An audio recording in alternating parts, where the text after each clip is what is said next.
pequenas mentes, Senhor Deus, esses primeiros passos nas suas vidas, Senhor Deus, derramar, Pai, de toda a tua unção. E ordem ao Senhor, Pai, aos seus anjos, Pai, para que se acampem ao redor deles, Deus, guardando, Pai, de todo o século do inimigo, Senhor Deus, em nome de Jesus.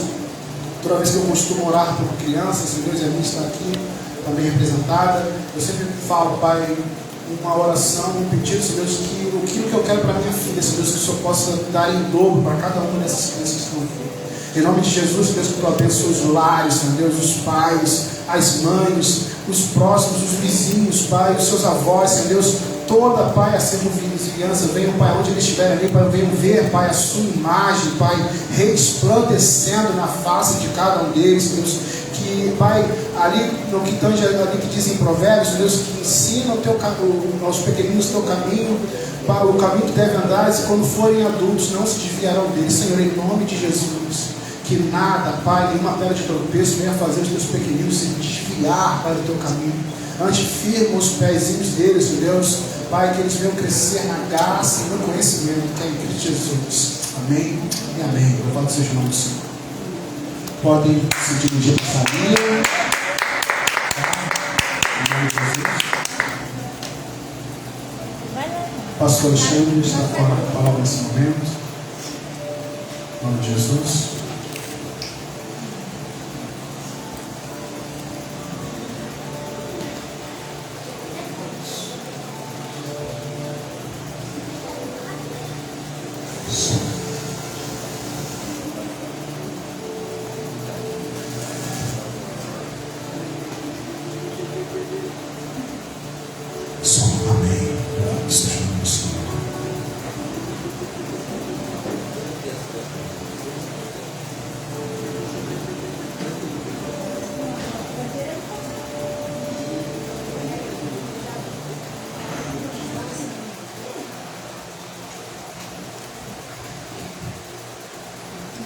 Amém. Glória a Deus. Irmãos, eu quero, esse tempo que nós temos, compartilhar uma palavra com os irmãos. O cântico antes de.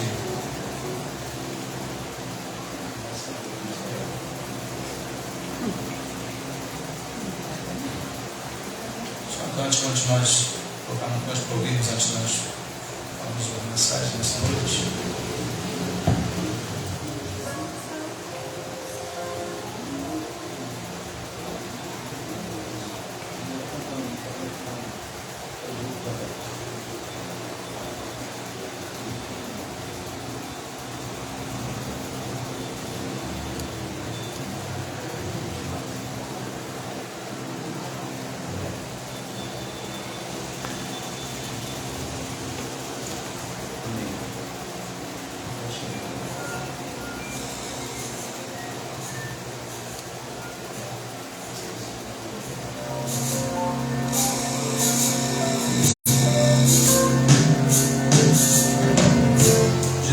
Não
Amém. Essa é a promessa de Deus, né?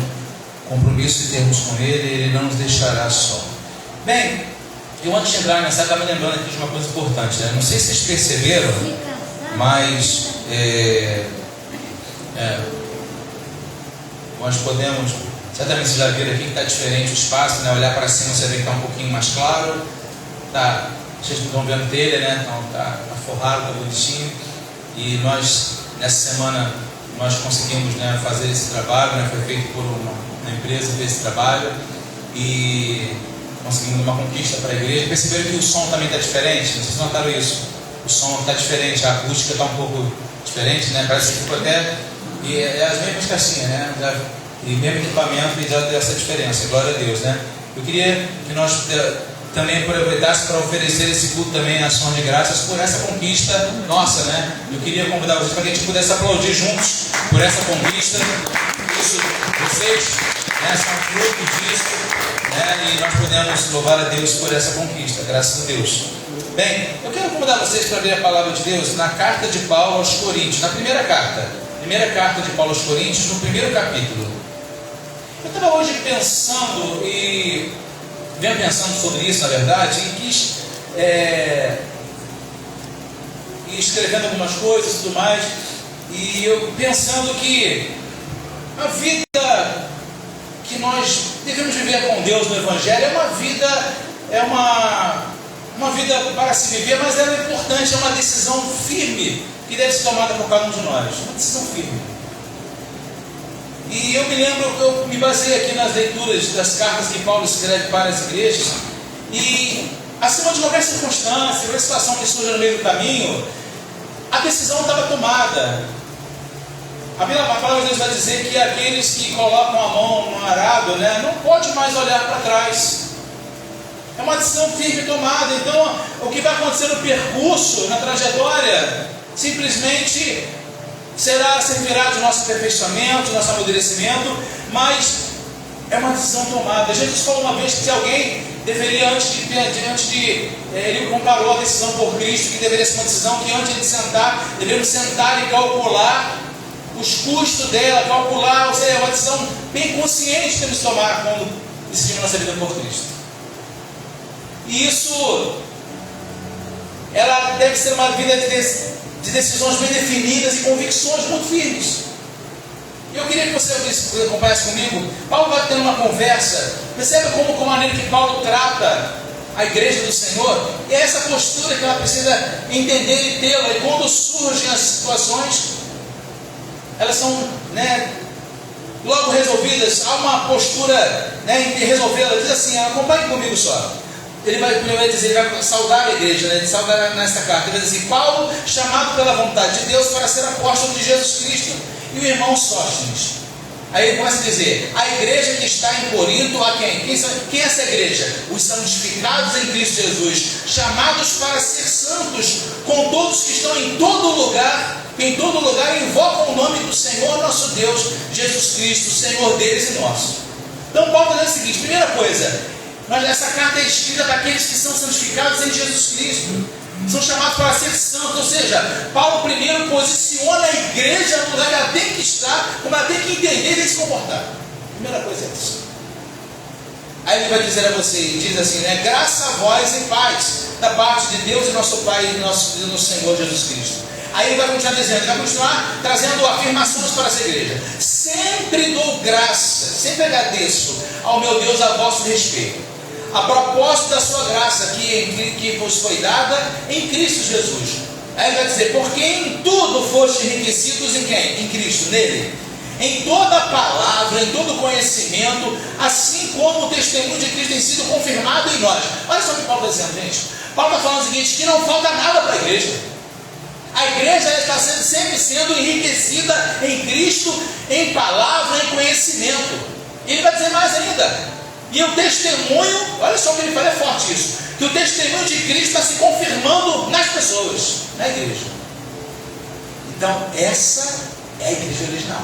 Talvez estejamos vendo uma igreja no modo geral, que elas estejam destoando um pouco dessa afirmação aqui. Mas essa aqui que Paulo está falando, essa é a igreja. Essa é a maneira, esse é o tratamento, essa é a posição, a postura da igreja do Senhor. Ele vai dizer mais, versículo 7, acompanhe. De maneira que não vos falte dom nenhum dom, aguardando vós a revelação de nosso Senhor Jesus Cristo, o qual também vos confirmará até o fim. Ou seja, não vai deixar ninguém fraquejar, não vai deixar ninguém desanimar, não vai deixar ninguém cair, até o fim, para seres o que, irmãos? Irrepreensíveis no dia de nosso Senhor Jesus Cristo. Ou seja, o que é uma coisa irrepreensível, irmãos? É uma coisa que não está passiva de apontamentos. Quem garante isso? Quem estabelece esse perfil, irmãos? Cristo faz isso. Cristo que confirma essa postura na vida da igreja. Vamos lá. Amém. Vamos seguir adiante. Fiel é Deus. E ele vai confirmar aqui. Fiel é Deus pelo qual foi chamados à comunhão de seu Filho Jesus, o nosso Senhor. E aí, depois dele dar ele fala o seguinte: olha só, vocês, igreja, vocês são isso aqui. É assim que Deus olha para vocês, essa é a postura de vocês. Aí Paulo começa a entrar no assunto. Ele começa a falar rogos. O que é um rogo? É um apelo. Eu peço com apelo, irmãos, que pelo nome de nosso Senhor Jesus Cristo, que faleis todos a mesma coisa, e que não haja entre vós divisões, antes sejais inteiramente unidos, na mesma disposição mental, né? Na mesma cosmovisão. Estudamos agora um pouco mais cedo na escola, no estudo. E no mesmo parecer. Porque Paulo ele fala assim: olha só, igreja, vocês são isso aqui, ó. Vocês são chamados para ser santos, vocês que invocam o nome do Senhor, vocês que têm sido enriquecidos em todo conhecimento, não falta nada, o testemunho de Cristo é confirmado na vida de vocês, não falta dom algum, porque vocês vão estar se manter irrepreensíveis até a vinda de Cristo. Agora, não permitam que haja no meio de vocês divisões. Falem a mesma coisa, tenham a mesma cosmovisão acerca do reino, a mesma disposição. O que é disposição mental? É o estar acessível para pensar do mesmo jeito. Sabe, às vezes tem coisas que realmente, nós aprendemos aqui mais cedo que há uma cosmovisão, cada pessoa tem uma cosmovisão, e só que quando nós temos pregado o Evangelho, somos convidados a ter uma única cosmovisão, a cosmovisão do reino. Aleluia. E nessa cosmovisão do reino, é preciso de haver uma disposição em cada mente. Paulo fala em Romanos 12 o quê? Transformai-vos pela renovação, ou seja, que estejam dispostos a aceitar a mudança, a transformação da mente. E no mesmo parecer.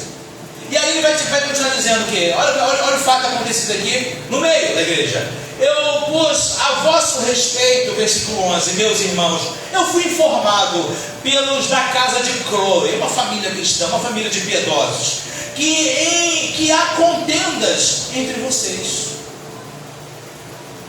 Refiro-me ao fato de cada um de vós dizer: eu sou de Paulo, e eu de Apolo, e eu de Cefas aqui é o apóstolo Pedro, né? E outros, e eu de Cristo. Ou seja, cada um está puxando para um lado.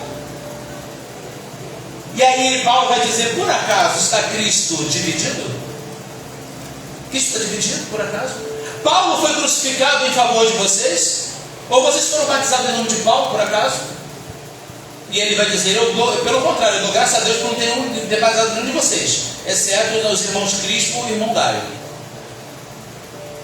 para que ninguém diga que fosse batizado em meu nome. Batizei também na casa de Stefanas. E além desses, não me lembro se vai dizer algum outro. O que Paulo tem dizer o seguinte? Paulo tem dizer o seguinte: que às vezes as pessoas, fulano de tal foi quem me batizou, foi fulano de tal quem pregou aí naquele dia que eu fui até a frente. Então eu começo a dizer: não, eu quero que fulano falar, eu acredito, e ponto final. Não é Cristo. Paulo está dizendo o seguinte: olha só, não haja em vocês, o quê? Ele falou o quê? Não haja divisões. E ele vai explicar melhor sobre isso. Versículo 18 em diante, olha só o que ele vai dizer: a palavra da cruz é loucura para os que se perdem, mas para nós que somos o que, irmãos? Somos, olha só, o verbo está no presente, não está no futuro, amém? Presta atenção nisso, amém? Entendeu? Para nós que somos salvos, ela é o quê? Ela é poder de Deus. E aí ele vai dizer, onde está o versículo 20, onde está o sábio? Onde está o escriba, aquele, né, responsável em escrever ali? Onde o inquiridor desse século? Porventura não tornou Deus louca a sabedoria do mundo? Visto como a sabedoria, na sabedoria de Deus, o mundo não conheceu por sua própria sabedoria, mas aprove a Deus salvar os que creem pela loucura da pregação.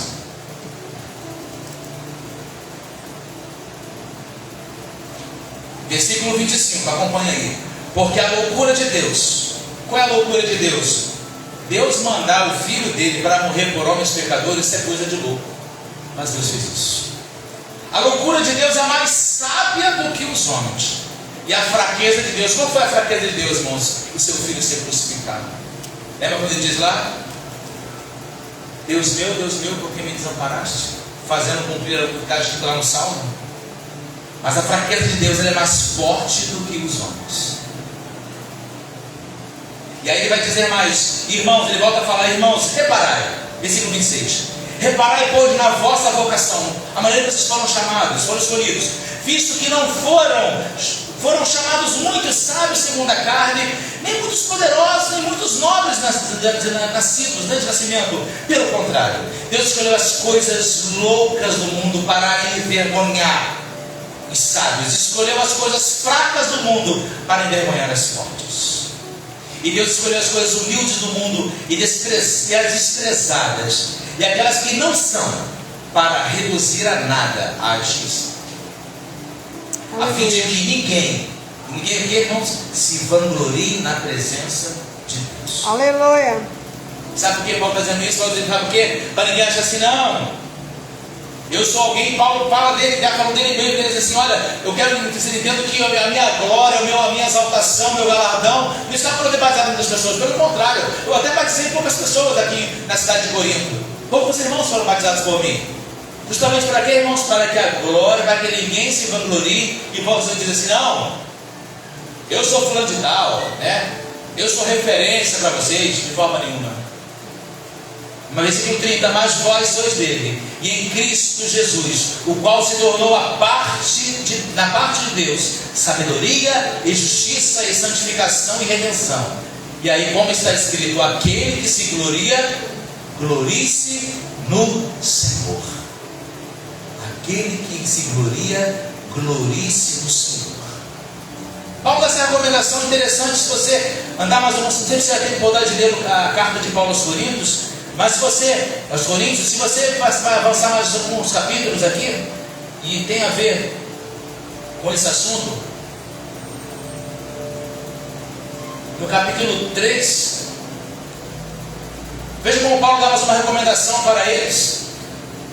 Ele, mais uma vez, ele dá uma advertência para o povo dele, porque ele vai sempre ele convidou, como é que ele saudou a igreja? Ele falou, vocês são santificados, são escolhidos.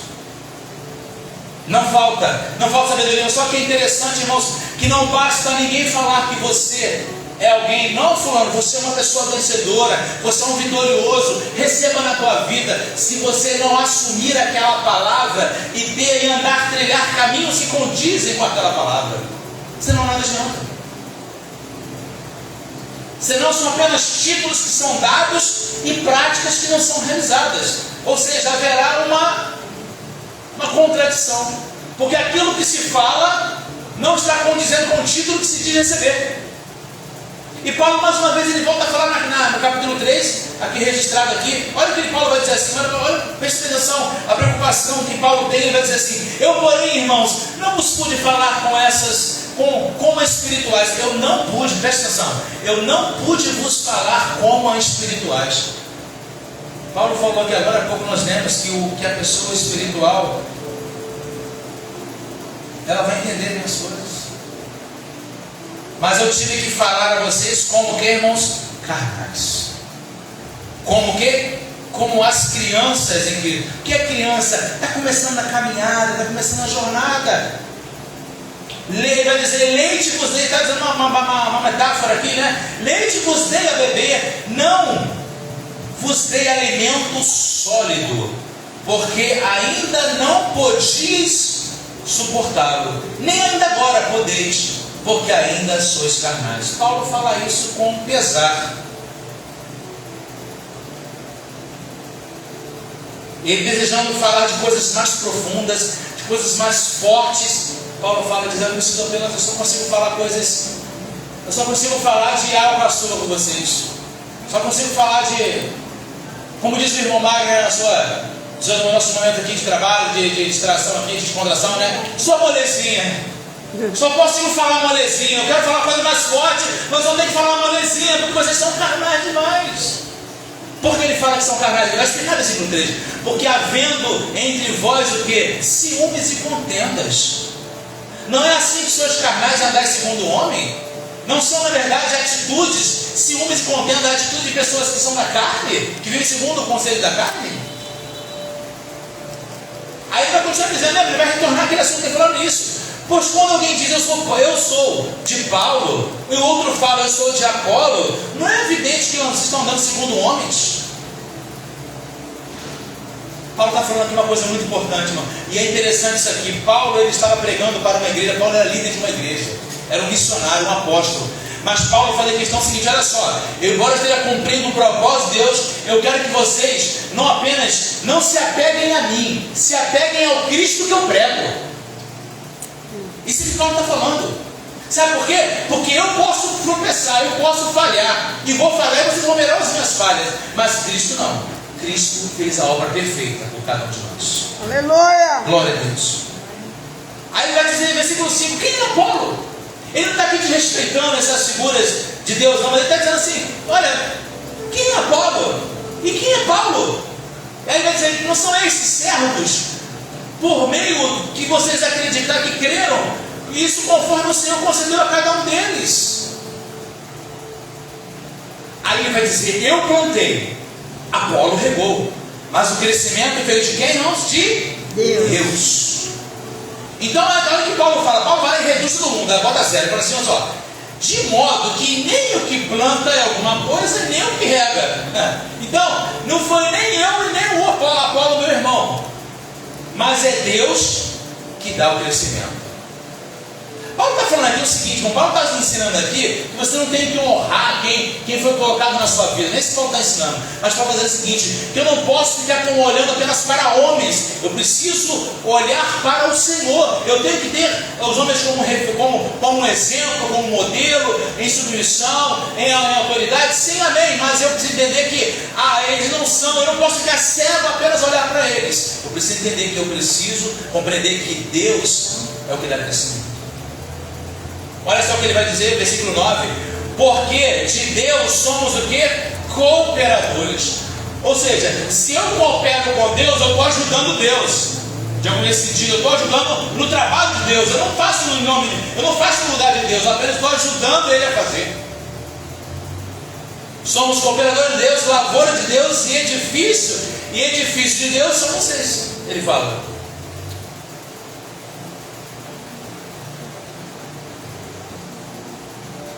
E o versículo, para a gente poder finalizar,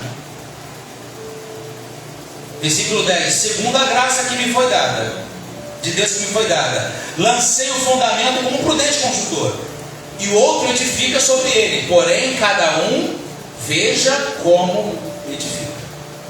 Porque ninguém pode lançar o fundamento além do que já foi posto. Qual é o fundamento, irmãos, principal? Jesus Cristo. Contudo, se o que alguém edifica sobre o fundamento, olha que interessante isso aqui, irmãos. A orientação apostólica é o seguinte: eles trazem o fundamento, Cristo é o fundamento. Agora olha o que ele diz, agora ele fala assim: agora é com vocês, presta atenção. Contudo, se o que alguém edifica sobre o fundamento, ou seja, essa casa, esse prédio aqui, ele recebeu alicerces. Então, nós escolhemos, né, então vamos imaginar aqui, Cristo é um dos alicerces dessa construção. Amém? Para a gente poder figurar aqui a coisa. Agora, o que eu vou construir sobre esse alicerce? Se eu vou colocar uma parede de madeira, se eu vou colocar de bambu com barro, se eu vou colocar tijolos, né, tijolo baiano, ou se eu vou colocar tijolo de bloco, de cimento, eu vou escolher o que eu vou colocar sobre esse fundamento. Estão entendendo o que é aqui? Amém? Aí Paulo vai dizer, se esse fundamento é ouro, é prata, é pedras preciosas, é madeira, é feno, é palha, ele vai dar aqui uma diversidade de materiais, né, para serem edificados sobre o fundamento. Ele vai dizer o seguinte: manifesta se tornará a obra de cada um, ou seja, mais cedo ou mais tarde vai mostrar se aquilo que foi escolhido para edificar sobre aquilo ali vai ser de duração ou se não vai durar. Lembra que Jesus conta uma parábola que o homem prudente, e Paulo fala aqui que ele foi aqui, né, ele foi um prudente construtor, que ele lançou um fundamento importantíssimo. Ele falou: o fundamento é Cristo. Ele com prudência falou assim: eu vou colocar as bases mais sólidas e firmes e seguras, para que tudo que for construído em cima tenha a capacidade de estar bem seguro no que em cima estará. Agora, se a duração, a aparência vai ser duradoura, ou se vai ter breves dias, aí é quem vai estar edificando. E a pergunta que o Espírito nos faz nessa noite qual é a seguinte: o que estamos edificando? Sobre o fundamento que é Cristo.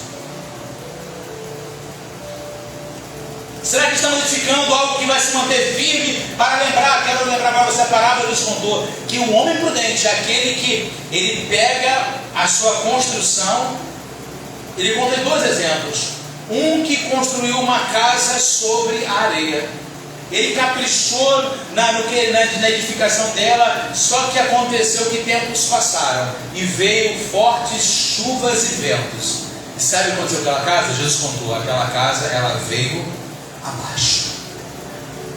Mas eu me preparei, eu coloquei, né? Eu coloquei os melhores pisos, eu coloquei a melhor tinta, eu coloquei os melhores acabamentos, as melhores, né, vidraças, as melhores esquadrias, melhores forros, a melhor iluminação, mas o fundamento estava sobre areia. E aconteceu o quê? A casa veio abaixo. Mas Jesus vai continuar dizendo essa parábola, mas teve uma outra circunstância, que teve outra pessoa que pegou, ela edificou a casa dela sobre uma rocha firme. E quando no futuro vieram ventos e tempestades, sabe o que aconteceu? Aquela casa ficou de pé.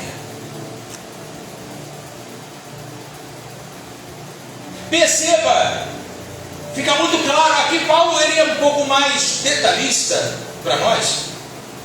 Ele dá vários tipos de metais nobres, de outros materiais de construção, que umas são mais duradouras que a outra. Já Jesus deu o exemplo do seguinte: ele falou que o que importa principalmente é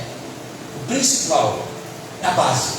A base é firme, o fundamento é firme. A pedra de esquina, Pedro o apóstolo fala que Jesus Cristo ele é a pedra de esquina. Há um princípio, irmãos, que toda pedra angular, ela é a pedra principal para formar uma construção. A partir dela, você consegue fazer toda uma construção devidamente, a partir da pedra de esquina. Então Cristo é a pedra principal. Ele coloca ali, ele vai dar todo o esquadro para a base para a construção. Como é que tem sido a nossa casa espiritual? Paulo disse que a igreja ela é chamada para ser santa, ela não tem ela não falta dom nenhum nela, ela pelo contrário, ela estará irrepreensível para o dia de Cristo. Esse chamado ele é fiel na nossa vida. A gente tem um testemunho de Cristo confirmado na igreja, mas como que essa igreja está como uma noiva, né? Há também uma exemplificação da igreja como uma noiva. E como essa noiva está adornada? Quais são as vestes dessa noiva? Como ela está vestida? Ela está vestida de trapos? Ou ela está com um belo vestido, com detalhes, com pedras, com joias nesse vestido? Ou ela está com maltrapilho, está mal vestida? Que na verdade, irmãos, estamos aprendendo hoje aqui sendo orientados pelo Espírito Santo, é que precisamos estar a contento daquilo que Ele mesmo fala sobre nós.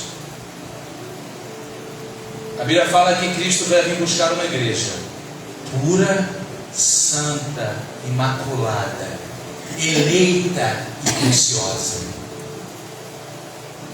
E aí cabe a cada um de nós, irmãos, um autoexame de que igreja somos. Temos sido essa igreja, temos sido estas pessoas.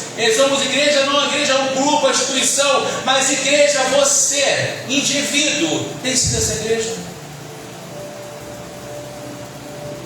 Será que alguém pode falar, não, essa é a igreja de Cristo, a igreja gloriosa, a igreja que tem... E aí me lembra de um rapaz que teve uma época que ele fez uma poesia sobre, olhando para os animais, sobre a obra criada. Ele falou, né? Ele fala sobre um detalhe de um animal que vive num ambiente bem interessante. Quem já ouviu falar aqui de uma ave chamada garça?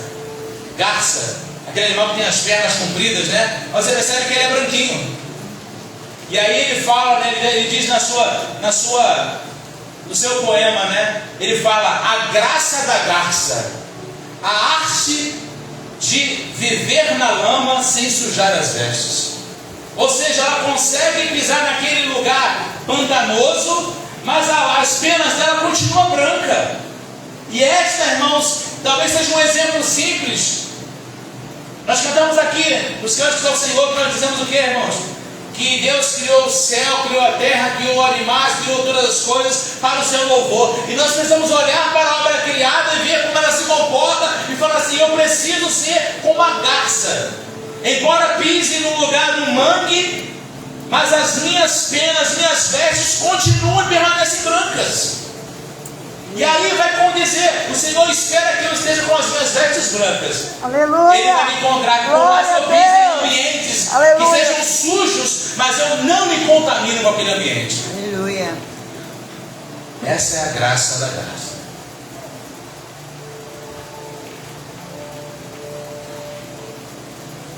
Eu encerro aqui lembrando a vocês,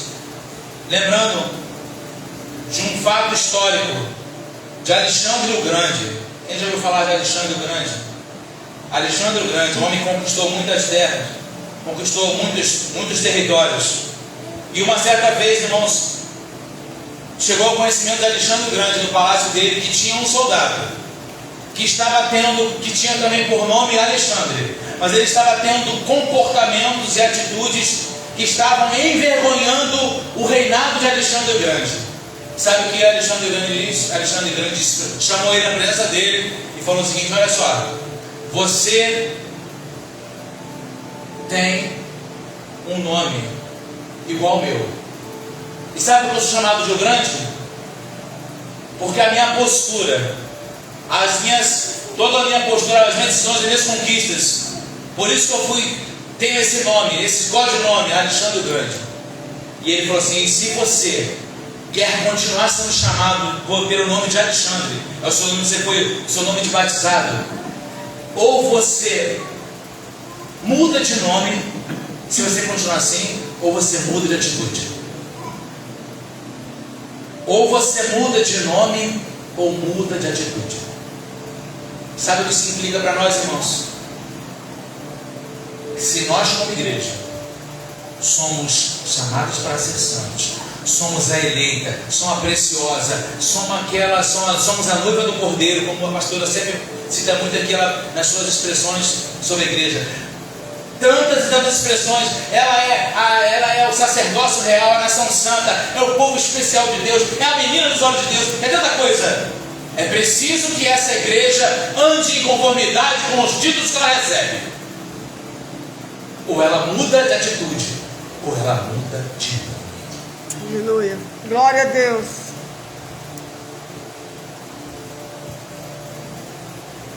Que nessa noite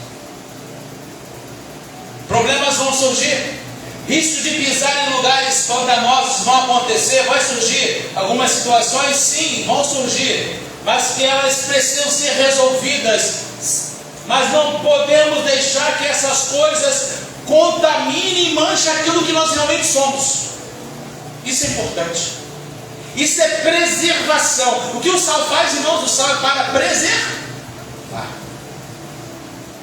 E Jesus falou que nós somos sal, não é isso?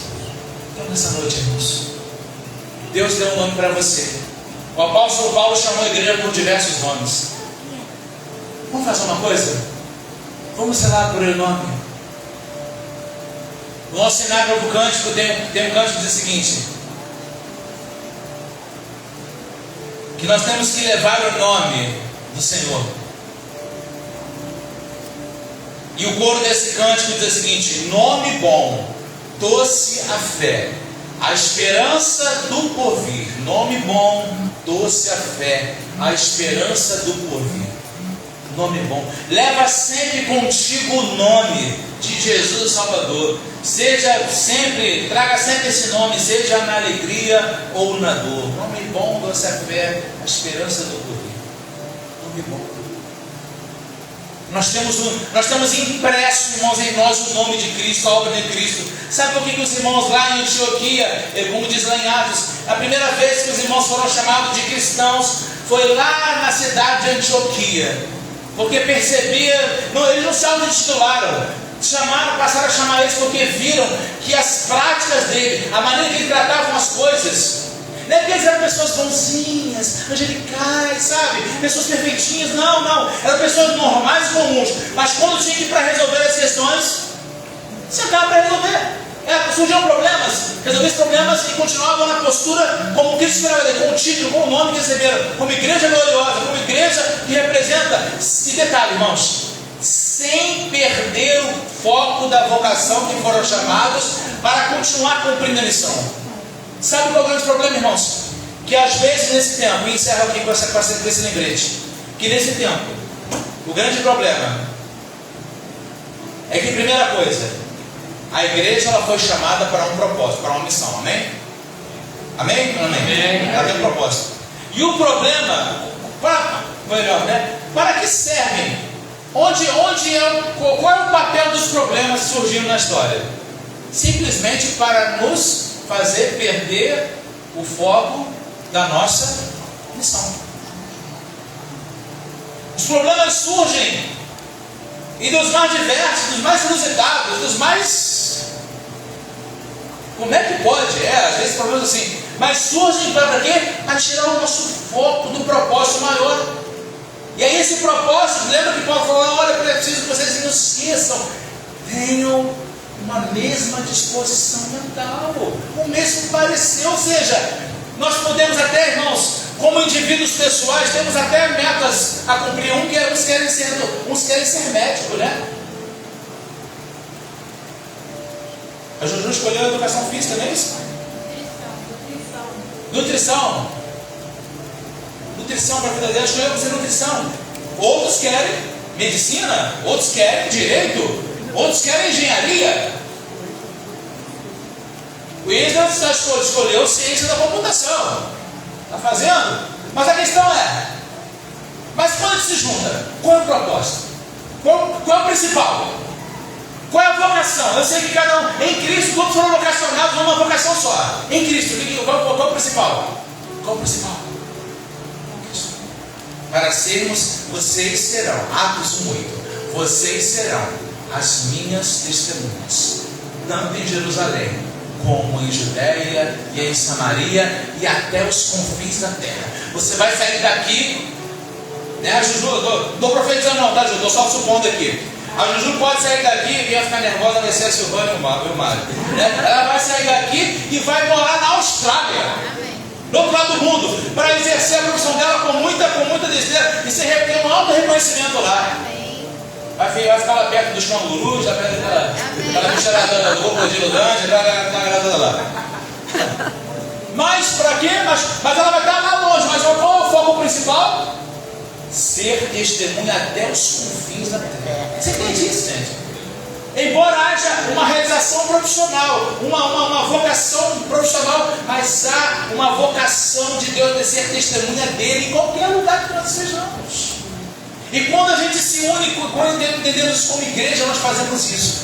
maneira uníssona. A vocação da igreja é uma só. Não são várias vocações da igreja, é uma única vocação. Aleluia. De ser aquela que vai testemunhar, aquela que vai ser aquela que as nações olharão para ela, para a igreja do Senhor, e dirão assim: olha, essa é aquela que há muitos deuses, há muitas divindades, mas nenhuma delas pode ser comparada com aquela que a igreja representa, porque ela está acima. E Deus provou isso durante toda a história. Deus provou isso para o Egito, na época que o Egito era o auge. Deus falou o seguinte: olha, o Deus único, ele é maior do que a multiplicidade, o politeísmo que havia no Egito. Ele se mostrou, e ele vai lá e simplesmente, individualmente, sobre cada legado de cada Deus que o Egito cria, ele vai lá e anulou cada um deles para mostrar que ele é Deus sobre todos. Ele é o Deus dos deuses, ele é o Senhor dos senhores, ele é o Rei dos reis. E a igreja tem esse compromisso de ter essa bandeira. E aqui a igreja, sabe, ela é composta de quê? Se nós temos um rei, aqui que existe o que? Isso aqui é um reinado, existe príncipes e princesas do reino. Não há plebeus no reino, há príncipes e princesas no reino. Aleluia. E o próprio Senhor, ele deu esse exemplo. Quando um daqueles que era príncipe foi se tornar plebeu, foi pelo mundo afora pegar a herança e foi embora. Quando ele volta, a primeira coisa que o pai faz com ele é: olha só, criados podem lá dar um banho nele, pode colocar a roupa dele, pode colocar honra nele, dignidade nele, anel, sandália, porque ele não pode. Quem está no reino não pode ficar maltrapilho. Quem está no reino se veste com honra, com elegância, com autoridade. Glória a Deus. Sabe o que é isso? Você não pode.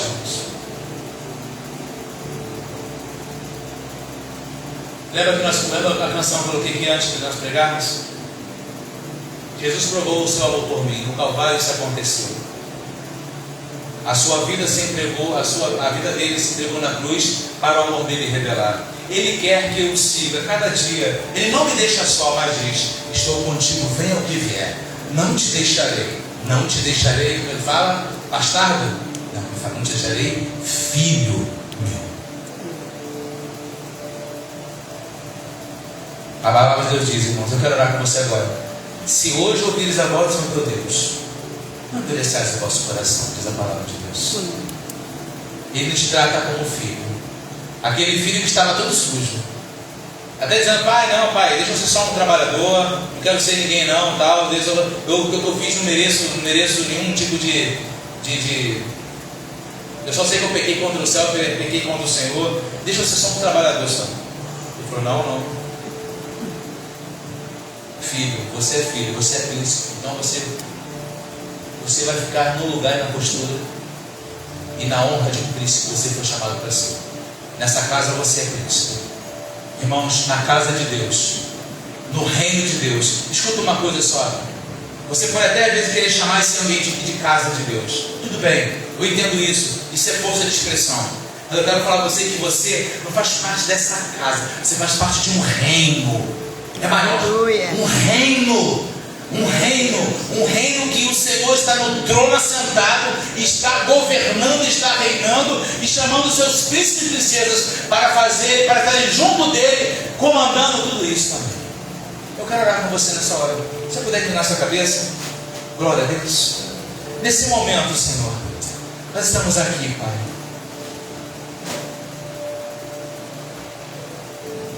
Uma coisa, Senhor, é nós nos acharmos.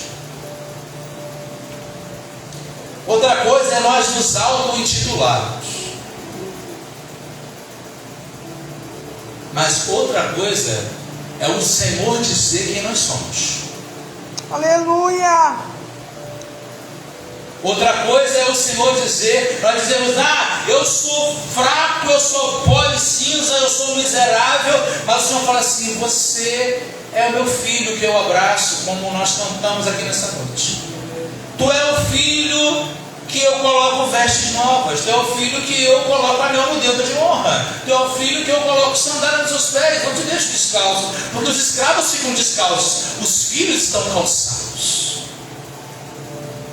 Eu dou honra, eu dignifico.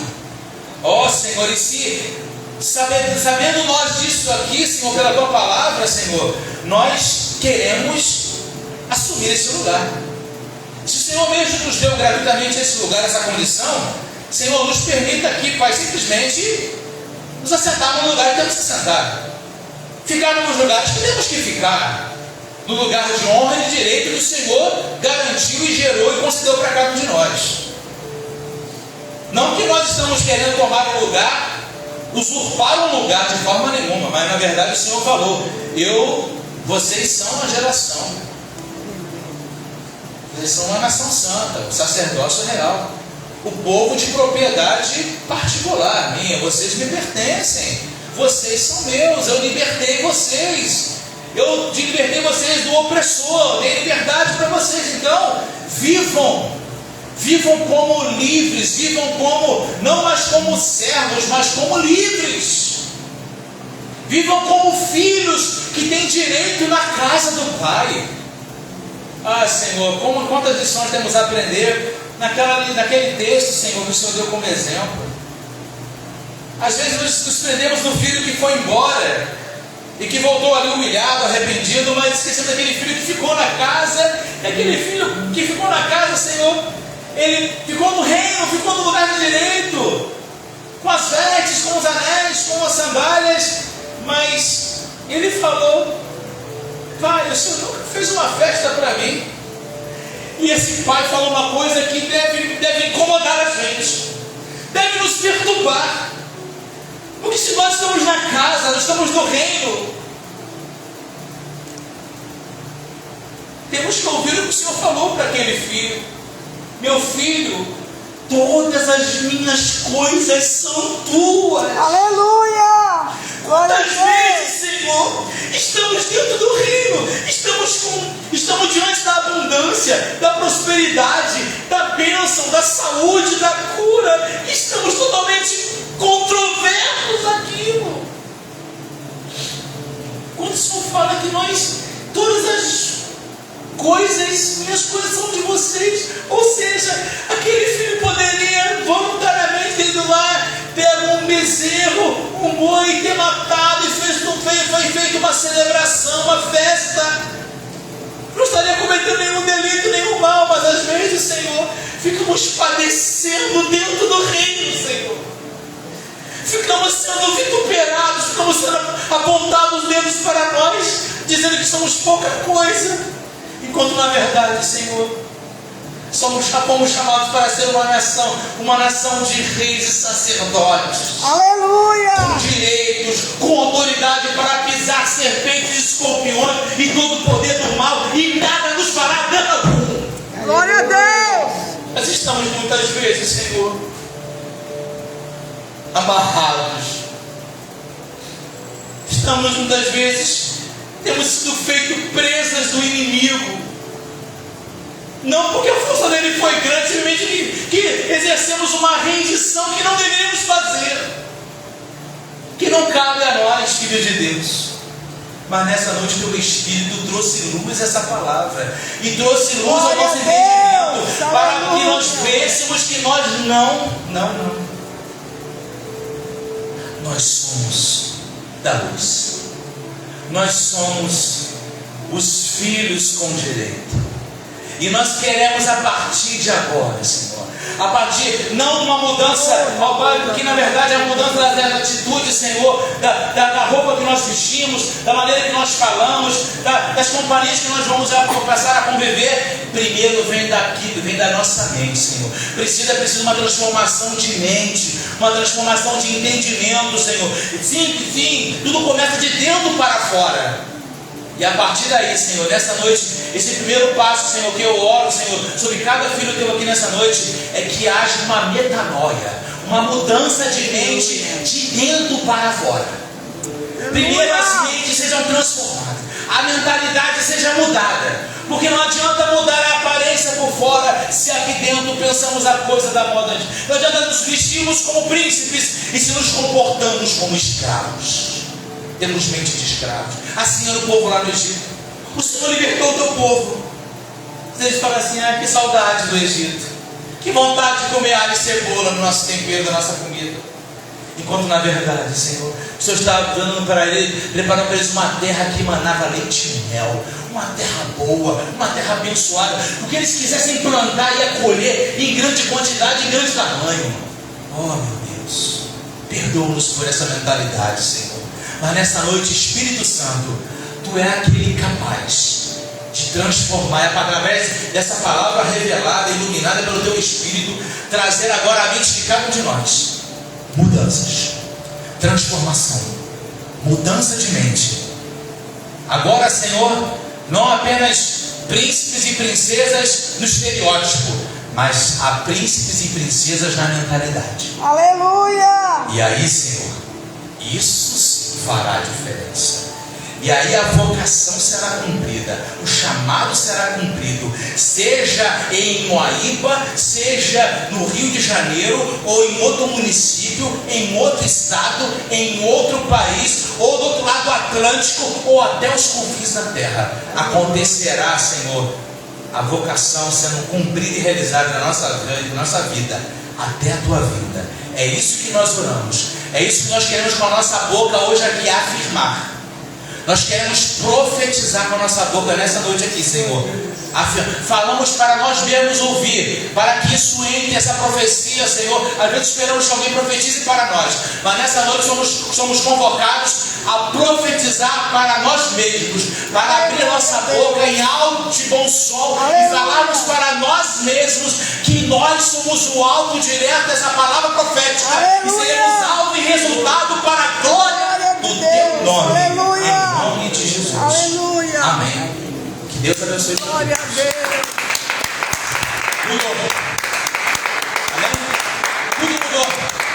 Tudo mudou. Creia nisso. Em nome de Jesus. Amém.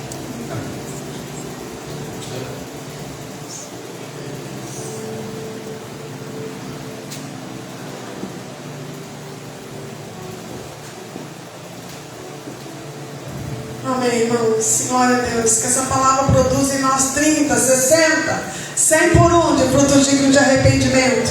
Pois é o que a palavra de Deus nos diz, né? Que tem que produzir isso. Amém. Eu queria, antes de encerrar, chamar aqui a irmã Silvana. Vem cá, irmã Silvana. Semana que vem ela faz aniversário e ela não vai poder estar aqui quarta-feira. Então hoje nós vamos estar orando por ela. Amém. Né? Chega aqui, pode vir aqui. Amém. Ergue as mãos para cá, vamos orar pela vida dela, amém? Pai, te louvo, Deus, pela vida da Silvana. Sei que o Senhor é Deus, o Senhor que domina sobre tudo. E eu peço a tua bênção sobre a vida da Silvana, a bênção que enriquece, não acrescenta dores. Libera, Senhor, do alto da cabeça dela até a planta dos pés, a tua bênção, Senhor. Deus, ela vai completar mais um ano de vida, e isso é dádiva, dádiva divina do eterno sobre a vida dela. Nós não merecemos, mas o Senhor nos concede a graça de mais um ano, Senhor, e que possa perdurar antes da vinda do Senhor Jesus, que possa vir outros e outros e outros anos, Senhor, que ela possa se alegrar na terra dos viventes, com o cuidado que o Senhor tem tido para com a vida dela. Em nome de Jesus Cristo, livra ela de todo mal, nas idas, nas voltas, Senhor, que ela esteja sempre debaixo de segurança, ela e toda a sua família, em nome de Jesus, amém e amém. Vamos aplaudir ao Senhor. Amém. Glória a Deus, aleluia, louvado seja o nome do Senhor. Amém. Queria que você chamasse a japonesa Cíntia para mim um instantinho. Sei que ela está finalizando lá, não preciso da companhia dela aqui nesse momento, da presença dela aqui. A gente está finalizando, tá? Só para poder.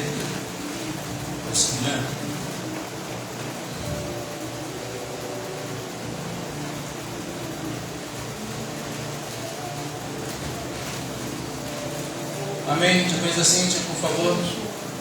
Queria entregar você aqui, né? A gente não esqueceu de você não, tá? Entregar você o seu aniversário, tá bom? E a gente tá